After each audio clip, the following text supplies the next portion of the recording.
Assalamualaikum warahmatullahi wabarakatuh. Nama saya Suci Nur Alima, NPM 19. Pada saat ini saya akan menjelaskan isu-isu komputer dan masyarakat yang terjadi saat pandemi COVID-19 ini. Pandemi COVID-19 ini tuh membuat semua negara mengalami krisis ekonomi, termasuk juga Indonesia.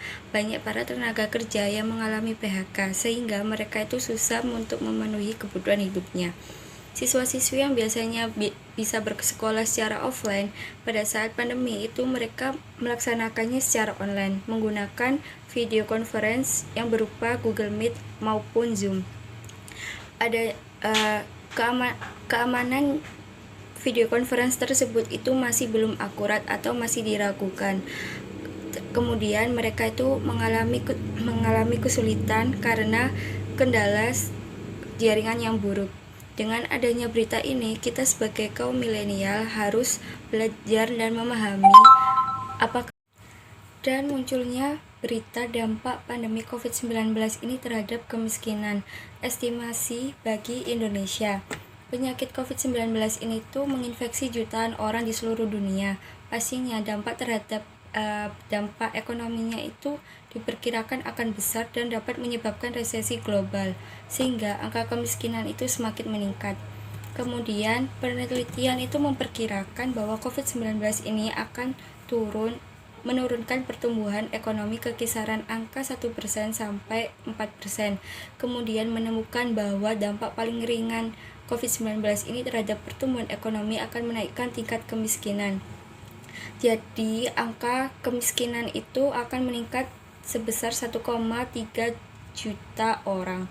Menurut proyeksi terburuk itu bahwa kemajuan Indonesia dalam mengurangi kemiskinan dalam 1 dekade terakhir akan sia-sia. Implikasinya adalah bahwa Indonesia perlu memperluas lagi program perlindungan sosialnya untuk membantu kaum miskin.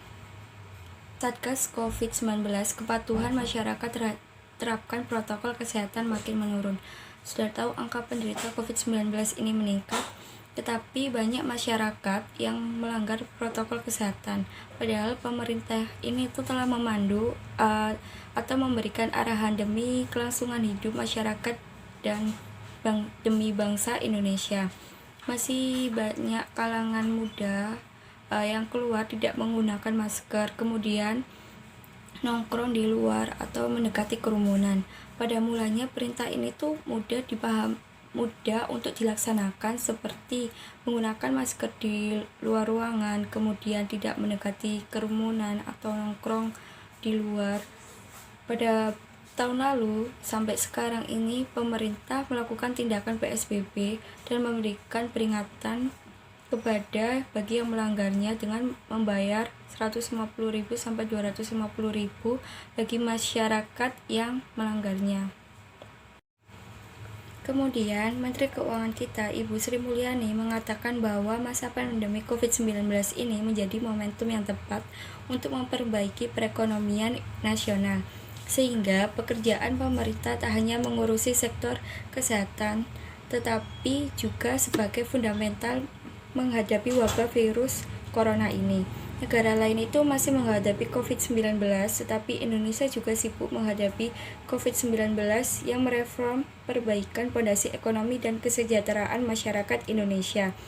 Saat ini ada 5 hal fokus yang dikerjakan oleh pemerintah, baik reformasi struktural, pengembangan SDM, pembangunan infrastruktur, deregulasi, dan lain-lainnya.